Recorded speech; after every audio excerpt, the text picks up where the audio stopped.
Hello, everybody. I guess we're going to start. Wow, I sound really loud to myself. That's pretty cool. Hello, everybody. All right, so this is session 3. It's me again. Hee hee, ha ha. You get to deal with me all over again. The jokes won't get any better, may get worse. I'm getting tired. But fake energy's coming later in the form of beer and caffeine, so get a sugar buzz going. Anyways, so this discussion today is going to be getting to know your PHY type. What I'm going to walk you through is what's on this slide. We're going to do a quick speed date. Everybody's going to tell me all their favorite secrets and favorite lingerie. We're going to talk a little bit personal stuff. And then, not really. See, I told you the jokes get worse as we go. Also got to remember I'm in a foreign country, so English jokes, I got to say in German, and my German's terrible, so no. Anyways, that didn't work any better. But anyways, we're going to go through those PHY types. We're going to talk a little bit, give you guys a history, or just a review or summary. What's really nice about the group that we have here is that we're all somewhat Wi-Fi experts, except for myself. The rest of you guys are, so that makes it a little bit intimidating. Hopefully the BS goes far. But anyways, I'm going to give kind of a reality check for what's going on. And it will give you data to reaffirm what you've been saying and what you believe and what you've been talking to your customers about, what you've been talking to each other about, and what you may have been, suspecting those late nights that you woke up thinking about Wi-Fi. And I have some data I couldn't find it on the internet, so I made it up. So hopefully that makes it sound even better. It's got % signs, so that definitely makes it realistic, right? No, it's legit data. And then we're gonna just talk about me pontificating, I guess, about what I think should be happening in the Wi-Fi space and what we can do to make it better as a group. I'm going to ask you guys some questions, get some feedback from you as well, because I don't have all the answers, even though I have the mic, so it'll sound like I do. But just talk up and you'll have the answers as well. And then I'll give you an update on what it is, allow you to ask some questions, and I have also a request at the end of the presentation. So for those watching this at home, my name is Stoney Tuckness. My hometown is Meridian, Idaho, USA. I know you don't know where that is, that's okay. But those from Meridian will love it. Woohoo, go Meridian.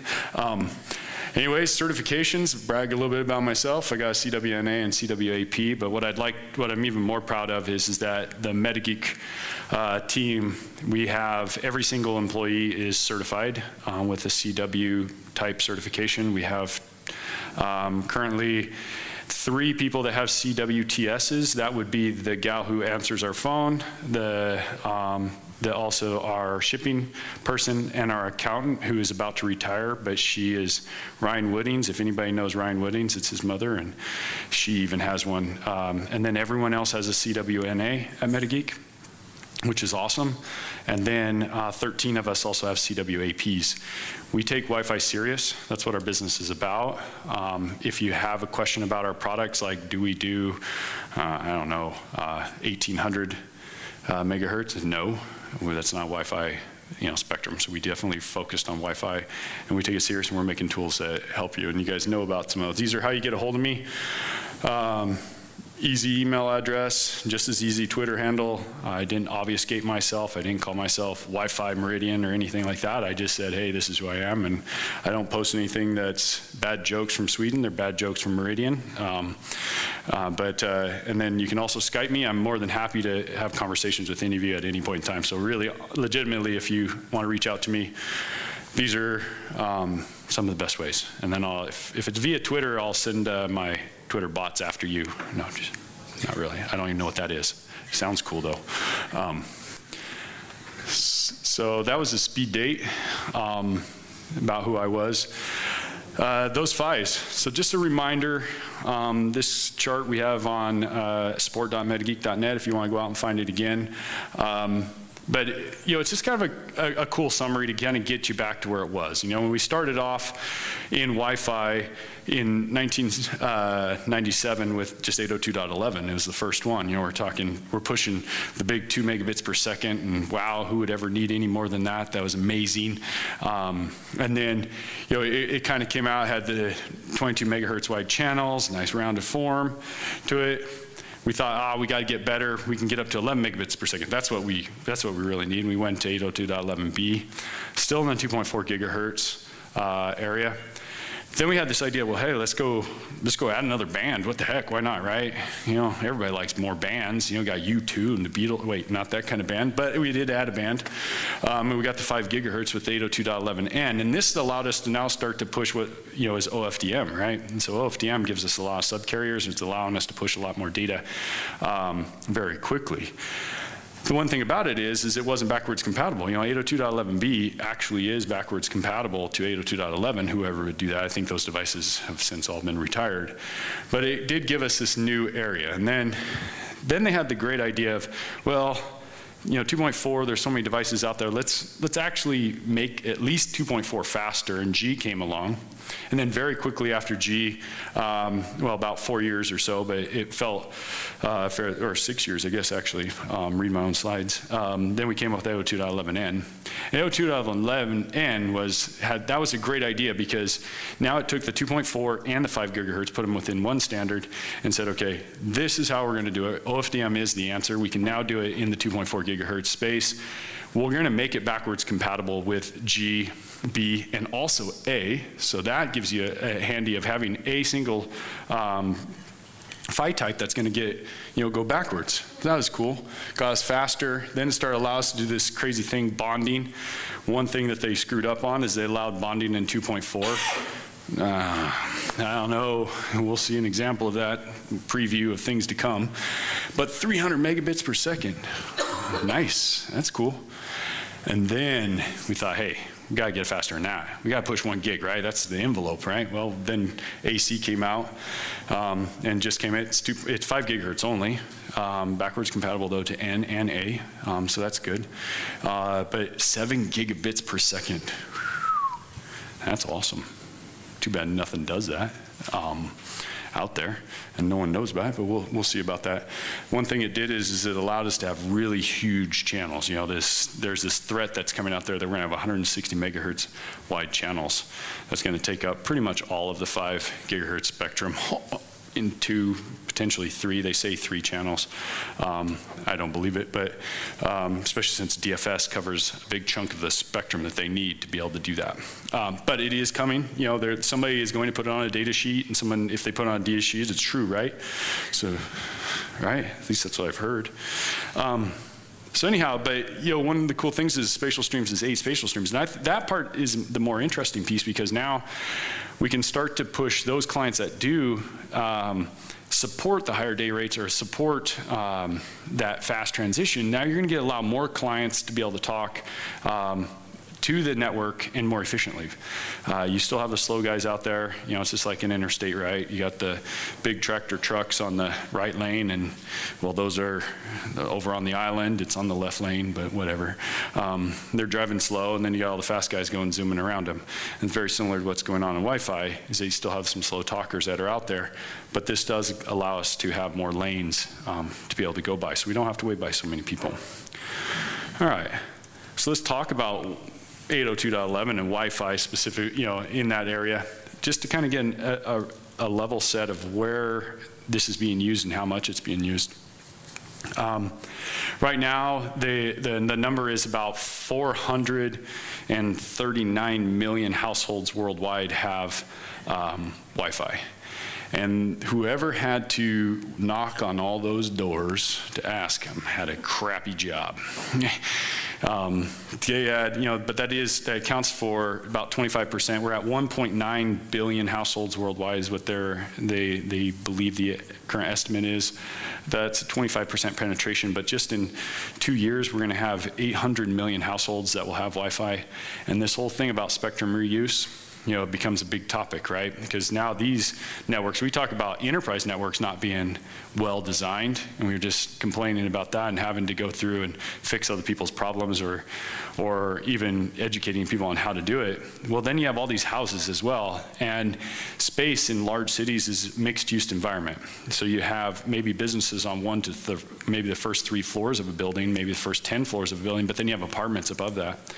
And those apartments above it need to use the spectrum as well. And so most people are coming in, plugging in a gateway, and they let it go, right? And so they're on whatever channel that gateway came up on.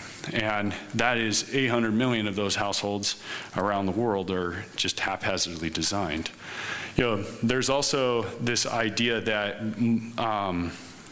that Wi-Fi is also taking the load off of the cellular networks. They're finding, because there's so many cell phones out there, that everybody's carrying, plus also devices now jumping on the cellular network, is that they're taking devices off of the cellular and putting them onto the Wi-Fi. So that's adding even more clients now on the Wi-Fi and increasing the traffic. And they say up to 80% of all the traffic is going to be wireless based and going up from there. So that's now also reaffirming. Okay, so we got, in 2 years, 800 million households having Wi-Fi. We have all these devices that are already jumping over from, to the broadband and then moving to the Wi-Fi backhaul. But we even have 802.11 on airplanes. You're flying, and now, I don't know about you guys, but I always love walking in the door, and if it has that little symbol right on the door, it's like, sweet. I can be connected still to the world, go figure. I'm 35,000 feet above the surface of the earth, and I'm worried if I got good connection, right? But airplanes are doing it. Delta is all in on it. Delta has the most right now worldwide for airlines. Then Southwest in the US is another 2,000 flights that have it. And actually the world's largest airline would be in United, has the least. Go figure. Now Lufthansa has, is in here, and Singapore Air, and those also are in there. But these were via the Google said what these were, and I thought I'd just slam on United since I fly them all the time. But I wanted to show you something. Maybe those of you who have not done it before, it's a great time to sit down on the airplane, pull out your Wi-Fi, fire up Channelizer, and then immediately get the assistance of a flight attendant. That will get you a faster flight attendant than pushing the call button. It happens. And the reason is that the person next to you is sweating because they're not sure what you're doing. The person across the aisle has gotten up and hauled the heck out of here. And it's like, if this is actually something that's going to do you harm, you being in the back of this thing isn't going to help you any more than being right here. But illogical. And when I was doing this one, I had the flight attendant actually came up and said, "You can't do that, sir." And I'm like, I can't do what? I can't look at the spectrum? She says, "No, you can't do that on a plane. It interferes with our guidance systems." I'm like, oh my God, really? We're going to have this discussion? Your job is to keep me safe and buckle in my seatbelt, and one of my jobs is about Wi-Fi. And I had to explain to her that it was a receiver-only, non-transmitting, and I proceeded to then say, well, we could find out how many people are transmitting that aren't connected if you're interested in that. And so I busted out in our IPA application, did a packet analysis to let her know that, well, you have 130 clients that are broadcasting. They're connected to your 5 gigahertz network. 78 of those, though, are probing to figure out if they can get on there. And those are people who haven't turned it off. Obviously, then this other 104, they're also broadcasting, by the way, and the 91 that are trying to, or 99 that are also trying to get on the 2.4. So I believe 99 plus 78 is 177 clients that are currently just randomly firing off, trying to see if their home network is available. And she's like, "But sir," I'm like, "Ma'am, okay." So I just got the recording and shut it down. But what I did like about it is you can tell is that they had a good channel plan, 1.6.11. They even had 5 gigahertz used. It's amazing, right? They actually had a 5 gigahertz network on the airplane. The only few green field environments, the only problem is their flight type was G and N. YG? No idea, but it was. But I thought this was kind of interesting. It's a fun way to play around, get a lot of looks, those kind of things. You can tell I got a morbid sense of humor about things. But yeah, no, it's even in the air now, you know, it's going places. And then there's the hotspots. This is the traveler savior. I was talking with somebody earlier about, you know, when you fly internationally and you get somewhere, if you don't want to pay the exorbitant data plans to have an international plan on your cell phone, whenever you see a Starbucks, you're just like, oh God, thank you. Woo! You know, big green ball, must go. And you get in there, you drink some really bad coffee, but you got Wi-Fi, and you're just, thank you. Thank you. I can check my email. What happened on Twitter? What's my fantasy football team like? I guess that works for both fantasy football, soccer, what I would call. But anyhow. But anyways, you know, the hotspots are growing, and they're growing quickly. You know, back in 2010, it's doubled since 2010 in just 3 years' time, and it's actually going to grow. One of the stats that I saw is that countries have gotten so used to providing hotspots and Wi-Fi is that they're actually now providing it almost as a utility. In South Korea, they have currently 2,000 publicly offered free Wi-Fi hotspots, and by 2017 they'll have 10,000 more, so that'll be 12,000 world or countrywide to provide free public Wi-Fi. And the interesting thing is that they're actually trying to push 100 megabits per second to those access points. So they're actually not only pushing, they're pushing a lot of data to it too, so you can actually get some high throughput off of them. But yeah, so the hotspots are going there. So we got all these, you know, Wi-Fi is working. Everybody knows it. We're here. It's one of those things that we're living and loving. But there's a tragedy that should happen, and this is now where I start to give my opinions on it. But I believe it's time for us to say goodbye to 802.11b and G. One, G was never used, and B just slows us all down. And this percentages that you see here, I'll give you some ideas on what this data is. We have an application called Insider, and then we also and that was a free application that had been downloaded well over 4 million times a year, and that data from that application we were able to collect. If people did not opt out, we were able to collect data about not them. So I'm letting you guys all know, and those from Germany, you can't go sue me because I'm taking personal information. We took no personal information. We have no idea who you are, what you are, or any connection to the actual individual or even the client device that reported it. We don't have any unique identifiers, but we do have information about you know, what networks the device saw, you know, what networks were reported. And so I was able to collect this. All the data that I'm getting, the minimum samples that I had was about 30,000 samples.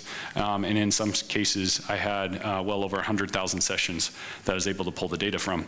So these percentages are based on that. I broke it up between the US and non-US just to make it somewhat easy. If you are interested in individual countries, we can talk a little bit about that and how to get it, you know, offline.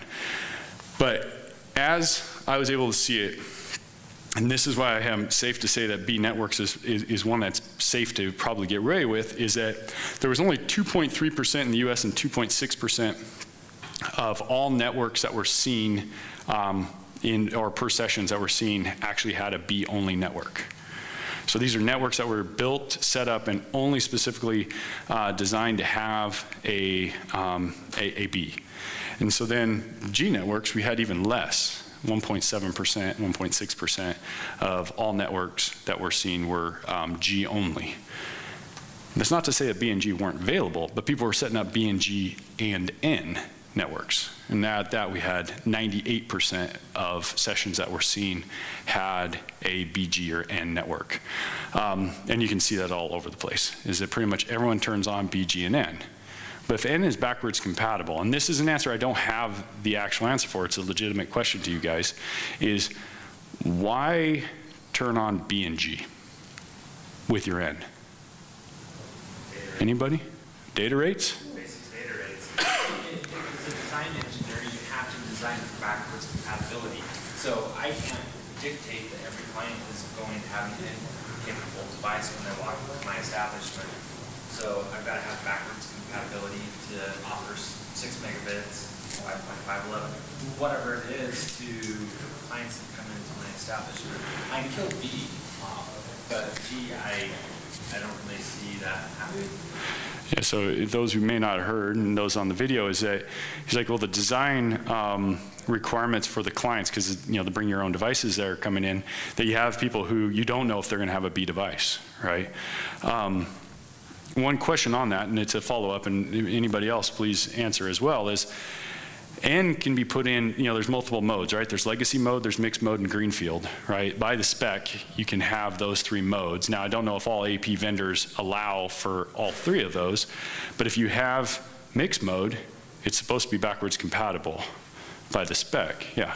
Oh, but backwards compatibility means it can coexist with B and G. It's not like you turn N into a specific G mode or something like this. It means you can coexist with the old protocol, but those are still B and G. Sure. You don't turn your AP on B mode, you just allow B rate to be there, or G rate to be there. This is how you turn it. You just get the rate. And that's the one that most people are coming up with, right? Is it just allows those data rates, and what Jared was also saying is allowing the slower data rates for devices that are older that can't talk. It's not just that. It's not just that. So we are shared medium. Yes. It means that devices can be on your network, but also there are other networks which are way beyond your control, but you have to coexist with them, which means that you have the protection mechanisms not necessarily implemented on the back layer, but on the PHY level, which in an essence says, I'm talking back off. You understand me? And now I'm speaking the language that is faster. Yep, that's right. It's cutting it off. It's like the contention, right? Is allowing it to deal with the contention with another network that you can't control. And these are the other reasons, you know, that it's still there. But it's something for us to start to consider is you know, turning off those data rates. Since 2009, most devices that are Wi-Fi compatible have, most modern devices are N compatible devices. So, you know, the chipset that the vendors came out with, it has N, you know, N supported in them. There are still some legacy devices, and it's one of those things we were talking about earlier about designing, is designing to the clients that you have. And so if you have B clients, or you know you're going to have them, it is something that you should, you know, still probably have. In my sense is that as adding into this whole idea of making sure we design and not have haphazard networks is to actually understand if you're going to have B, or if you're going to even allow them to be there. Because if someone comes in with a B device, how critical, you know, do you feel that they're going to be on there? Because if they don't even have a modern device, you know, and they're trying to bring a non-modern device into your environment, do you really want to support that, you know, capability? And being able to turn off those data rates, of course, we'll see it, and I've got stats on data rates as well a little bit later. But it's very an interesting one. I'm just positioning, can we get rid of it? When can we start to, you know, to get that bottom 1-2 megabits per second off the network? So we're actually starting at least minimum of 6 megabits per second and going up from there. There's a lot of networks, as you can see, are already not there. We're still supporting them back here, but modern devices aren't really there. Yeah, please. Do you have any figures about, Thank you. Do you have any numbers about the ratio between network scene supporting only 2.4 and 5 gigahertz? Oh, between 2.4, I do have something coming up about, you know, 2.4 versus 5 gigahertz, yeah. No, but that is a good one, you know, that's, you know, another side, and we'll get a little bit further into that.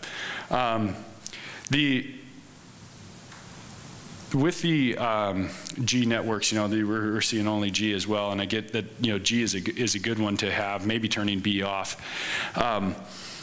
There was a story, a guy it was actually in my CWNA class, when I was taking, he was from the University of Iowa, and they were actually putting in a new network. And he went and scanned his network, and he actually had 43,000, I think is what he said. If he's out there watching this, sorry if I'm misquoting you on the exact number. He had over 40,000 clients that he was trying to service, and he'd gotten them all down to where he could have N networks, but he was still supporting B data rates because he said that there was people there. So he said, okay, let's go see if we can't find them. And so he's hunted his network, and he found out of 40,000, he had one device out of all of them that was an actual B device.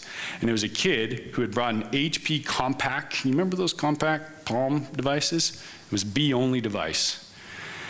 The admin found where the kid was. He found this, that was in the dorm room, found it, and actually bought the kid an iPad, took his compact, turned off B rates and only in his whole environment because he just did not want that on his network. And got his data rates up, able to actually get the throughput, and no longer did he have to support it. So it's one of those things that, you know, that was a luck, right? Go figure, 1 out of 40,000 clients. But we do sometimes default back that we must support this thing. Well, do we?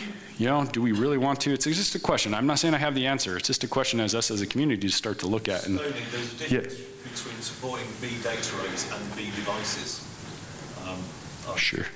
Yeah, because of your cell. You also may have cell design, right?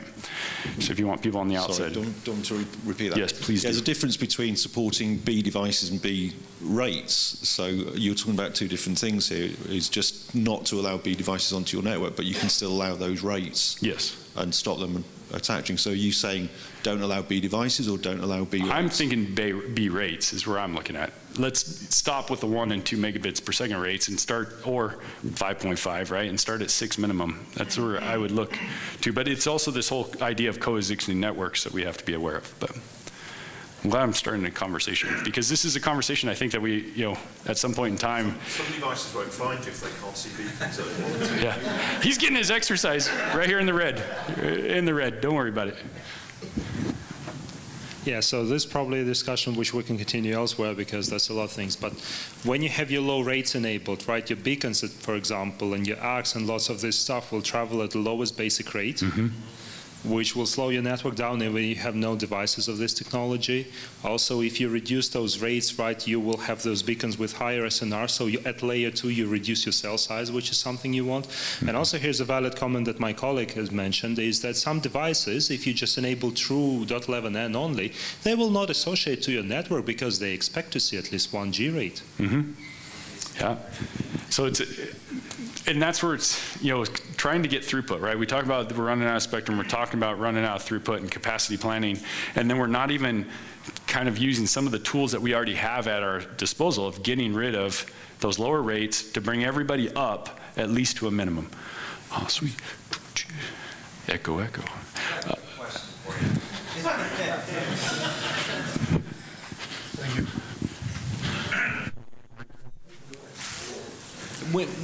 When you talk about bringing data rates up, I mean, you got to go back to a fundamental level of how you're designing your network to begin with, what your overlap coverage, all that kind of stuff is, because you go into an automatic BSS min rate of 24 or whatever, and you don't have proper cell size and all that kind of stuff, then you're just eliminating either clients or you actually have clients hanging on the edge and actually taking longer to speak. It goes back to just your fundamental design of layer 1 to begin with in the first place.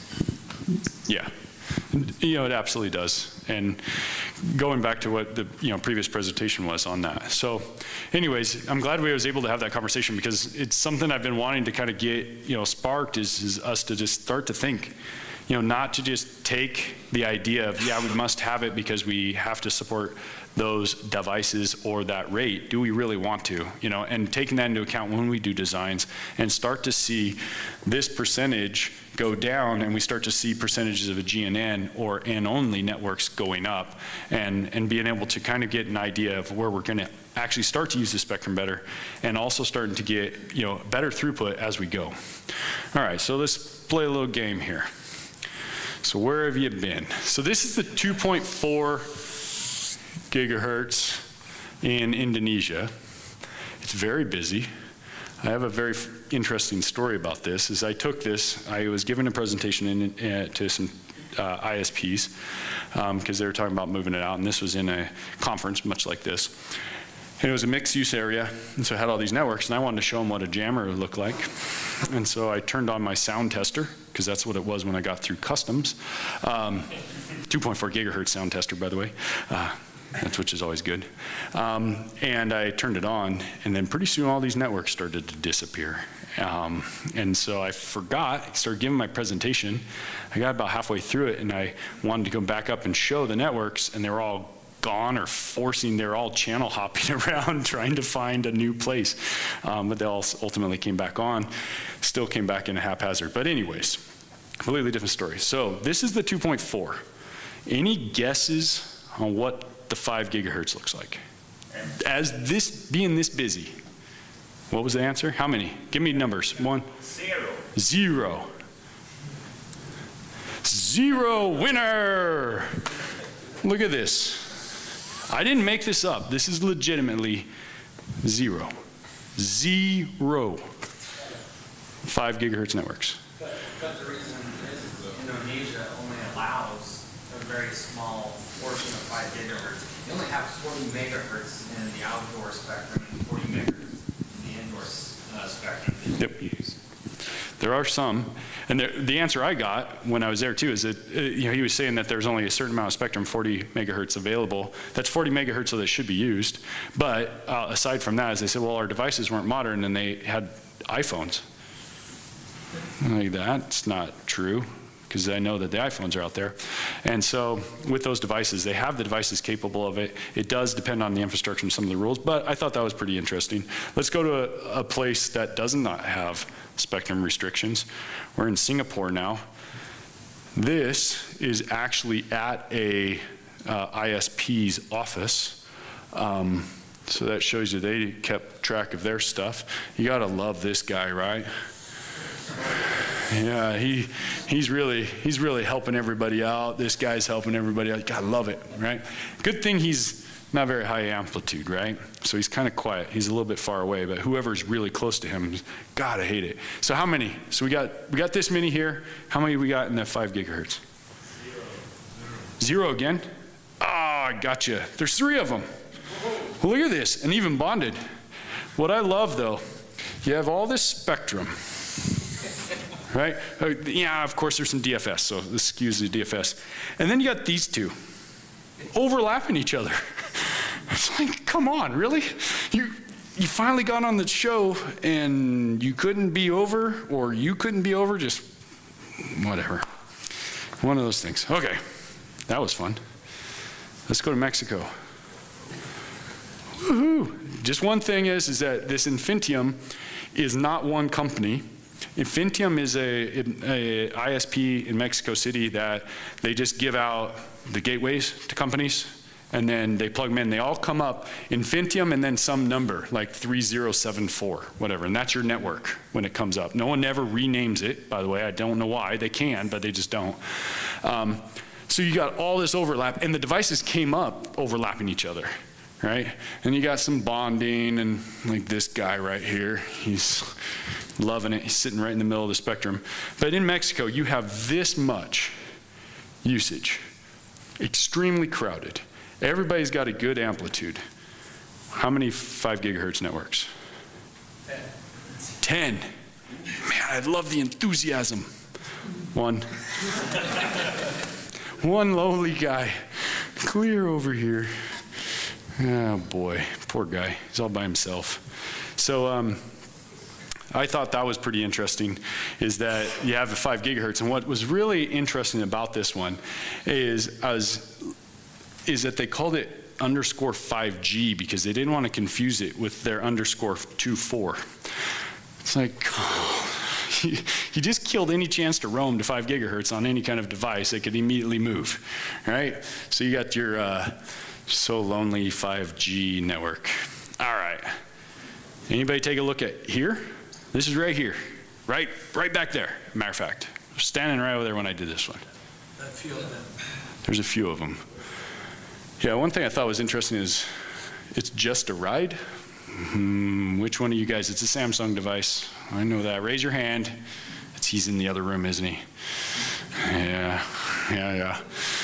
What I thought was interesting, though, is that we have a channel plan, KPN channel. That's the network here, right? Good channel plan, 11, 6, 2.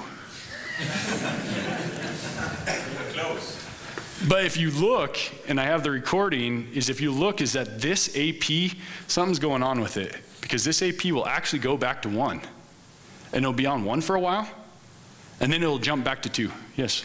Well, there was a lot of interference, and there was someone with Pineapple who was just jamming all the channels. Yeah, earlier. So I think these are still the ripples from it. Yeah, they're trying to figure that out. Yeah, but this one network all day, this one particular AP, all day has been sitting there. Can't figure out, with the spectrum as it sits right there, cannot figure out which channel it wants to be on. It keeps going from 1 to 2, 1 to 2, 1 to 2. It's not even going 1 to 6, sitting there on 1 to 2 and just flipping. And I thought it was somebody, I was actually thinking it was somebody trying to create a rogue access, but, so how many do we have? How many do we have here? 6? Yeah, somebody's got it up, don't they? Yeah, we have, I believe it's 6. What I find really kind of cool and interesting and somewhat disheartening, channel plan, right? 5 gigahertz, great. 5 gigahertz, overlapping yourself. Okay, why can't you just be over and then these guys sitting here? I don't know. So much spectrum. But even here, in a hotel, well used, still 5 gigahertz is not planned. It's still haphazard at best, right? We got a channel plan, and sorry if any of you guys put in this network, but you're getting called, is good channel plan here. AP's trying to still figure itself out. But then in the 5 gigahertz, great that we have 40 megahertz wide channels.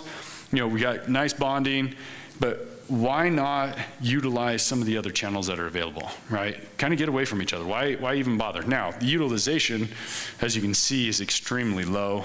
We're at 100% utilization at what, 90 dBm, so we're going to be fine. But if that network starts to get tapped, or if we all were to jump on it, then you're going to start to see that will start to have an influence on us. But this is good, one of the better ones I've ever seen. So anyhow, my pitch on this one is I think we should let people know that there is this thing called 5 gigahertz. When I was in Mexico, I was talking to a few different people, and one guy, I asked him, I was like, so why don't you have a 5 gigahertz network? And this honest to goodness answer, because it'll interfere with my 2.4 network. Legitimate answer. Straight face to me, I was like, really? How does that work? Because I need to know, because you know something that physics doesn't even know yet. But yeah, it's just amazing because you talk to people and they think they know and they may or may not, and it's educating the people. And I'm not trying to sound like I know more than anybody else because I don't. It's just that education that I think we need to step up, and we need to start letting people kind of know about this stuff. Like setting up an A network if you don't have N. If your clients can support A for some reason, but they can't do N, let's go ahead. But there are people who are starting to see this N networks, right? In the US, we had 18.3% N-only networks that we were able to see, which is good. Non-US, we're at 7.1, but that takes into a lot of places, to what Jared was also saying, there's a lot of places in the world that just can't support 5 gigahertz due to their country's regulations. But those that do, there's a lot of countries that are in here, pretty much all, it's all of Europe and Asia, where you're looking at Korea and China and Japan, which are high proliferation, Singapore, high proliferation of Wi-Fi networks that can support 5 gigahertz. And so, really, it's getting on board and start to educate, start to talk about planning and designing for an N network. Some of the other things I found was just interesting. Web security still exists. Joel Crane from our support organization, he talks about how his story, and if you've heard this before, I apologize, but he helps his grandmother with some of her network stuff and tries to help her with different IT-based stuff, and I think some personal accounting stuff like that. And she has a network, and every time he goes over there, her password gets either changed or he forgets it, and he goes to log in, and it's web secure. He can actually crack her network before she can go get the paper that the password's written on and come back to him. And by the time she's back to him, he's like, hey, I've already gotten on the network. And the reason that he's got it set up that way is it allows him to get quick access to it, and it's, it's not, but not a big impact to it. But there is still a lot of web networks that are out there, running at about 10%, we're seeing them. Also, this is just one thing that kind of keep in mind. If people are going to you're going to design for a network, asking them what kind of devices, what's the age of their devices, where do they support, and if you can start to get an idea of, hey, the clients that you're going to be willing to allow to come in, as we talked about, are they going to support N? Are they pre-2009 devices? If so, then you're probably not going to be able to support N, but if you can, we should probably get after that. Some other stuff we should get to know. Turning off data rates. What I thought was very encouraging is starting to see is that 35% in the US and 18.3% elsewhere in the world, that you had minimum data rates greater than 1 megabit per second. That's pretty good. You know, I was encouraged by that number. You know, it's still not as high as we'd all like to see, but that is showing that there are people who are either one, designing properly and turning off lower data rates, or you're getting into areas where clients are able to use those higher data rates. But this was very good, and I thought it was a very kind of interesting number, right, to the point that was asked earlier. AC is a thing. And it's coming out, and you know, and as everyone's seen, it's coming out in waves, wave 1, wave 2. The AP vendors have created those waves. It's not that the spec said that, but they actually are doing it because they're trying to catch up. You know, they're bringing multi-user MIMO, which is going to be awesome. And there's hundreds of clients that can support it right now, not thousands, but hundreds of. And those hundreds of, most of them are Wi-Fi adapters, which there's actually a list out there that shows the all of the AC supported devices. And there's not a whole lot of them yet. So AC is still coming. But what's weird is that all the vendors are pushing really hard on AC. And sorry if you're a vendor in here, but there's this push for AC, always talking about AC, got to get faster, got to get faster. And as we saw so far up in this conversation, 5 gigahertz is not even being used with the PHYs that we have. And we're talking and trying to plan and be all excited about a PHY type that doesn't even have clients to support it yet. And it's not that I'm not on board with it, because I'd love to get my data even faster, but it seems as a community is that we also need to start working on using what we have, and then as the AC stuff comes around and becomes more available to the clients, then yes. But if we're going to sit, you know, and design for AC and we're still not even using, you know, what we have currently. One thing I thought was interesting is we have managed networks is we were able to see with just general, so through Insider, I was able to actually find one network that was an AC network, and it was in Korea through Insider. Now, there was some limitations there, is that the clients, you know, that we're talking about, hundreds of clients do require a, what am I trying to say here, is they do require an AC NIC to be able to report the frame type or the network type. So they were able to, you know, to find. But now managed networks, and these are networks that we as a group are responsible for. There was about 18, almost 19% in the US of AC networks, or at least the PHY type was available. And then the rest of the world is about 8.6, so it's coming up. And so it's growing. So something that's only been out for, you know, just relatively over a year or so, it's growing quite quickly, and it is a, you know, a turbocharged network. So, South Korea. Yeah, it was South Korea. I don't know much about North Korea, but South Korea, they are very much into Wi-Fi. But anyhow, that one network was there. Pretty cool that we were able to get somebody that had it, but this managed network, that's where I thought was really positive. Being able to see that data from networks that people are designing and building. So it's coming pretty fast, but we're still dealing with this whole idea of we're running out of spectrum. Matter of fact, the FCC in the US is testing opening up Uniband 4, which will give us 4 channels at the top of the band. And they're testing it in a few cities, and I kind of perplexed a little bit about how they're testing it, because what clients are actually going to use it if clients don't have the ability to actually connect at those stations, you know, at those channels, because they weren't initially available to them. I don't know, they've got some way of doing it. But anyways, so there is opening up the 5 gigahertz spectrum. It's going to be still lonely, as we've seen, even though they will open it up. So anyhow, just to summarize, so what just happened? Wi-Fi is a big deal. It's a lot of places, you know.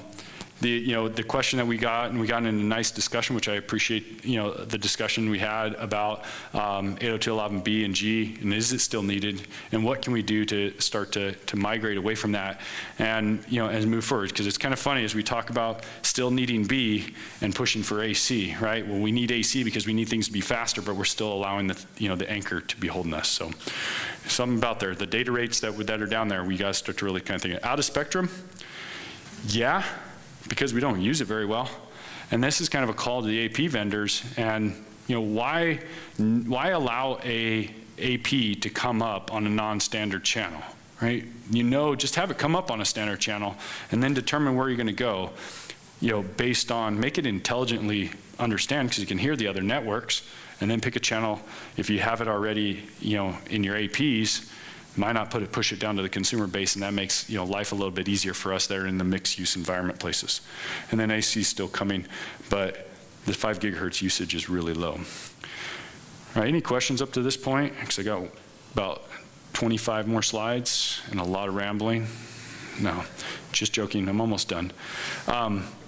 One ask I would like to have is that we are opening up, if you feel the need or desire to be an alpha tester for our products. We are looking for a few good alpha testers. If you do want to be, email me.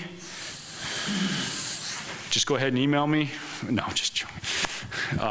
Yeah, go ahead and drop a line, or don't tweet me, because I don't respond to those as well as I probably should, but definitely email me, and we can get you on board. We'll ask you a bunch of questions, see how it goes, and if you seem to fit well. It will be kind of a little bit of an interview, but we will get you out there, and I'll get you direct access to our new products as they become available. All right. Any questions?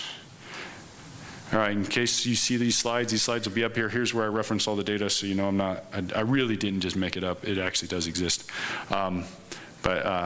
Thank you. And I also do want to say before I finish up is, any of you that are Medigate customers now, thank you very much. Those who are future Medigate customers, we appreciate it, and love to have you on board. And if you have any kind of product questions or feedback, don't hesitate to contact us. Our products get better because of you guys. Our products start to meet your job needs based on you guys. One of the things that we push really heavily inside the company is we base our changes on jobs to be done. So what job you need done, we will help you try to accomplish that, but you need to tell us, because you guys are doing them every day.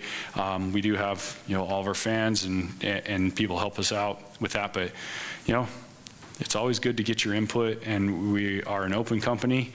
As you can tell by our logo, we're not part of the normal mainstream, right?